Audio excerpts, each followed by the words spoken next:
தர்மமிகு சென்னைன்னு வள்ளலார் சொல்லியிருக்காரு.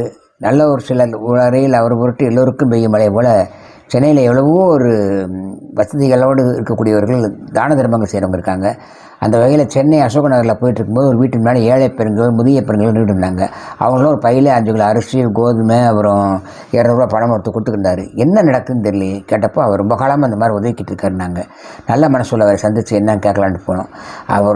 இவர் தான் தர்மம் செய்கிற தொழிலதிபர் மிஸ்டர் சத்தீஸ்வரன். இவரை சித்தப்பா வாசுதேவன் சொல்கிறார். ஏழை ரொம்ப வயசானவங்க மெயினாக அவங்களுக்கு தான் நான் கொடுத்துருக்குது. என்ன செய்கிறீங்க? மாதம் வந்து 5 கிலோ அரிசி, 200 ரூபா பணம், 1 கிலோ கோதுமை. 1 கிலோ கோதுமை போகும். அப்புறம் வந்து பொங்கலுக்கு ஆடி வெள்ளி அந்த மாதிரி விஷயத்தில் ஒரு புடவை கொடுப்போம். புடவை ஒன்லி லேடிஸுக்கு மட்டும்தான். லேடிஸுக்கு மட்டும். ரொம்ப கஷ்டப்படுறவங்க, ரொம்ப வயசானவங்க அவங்களுக்கு மட்டும் கொடுப்போம்.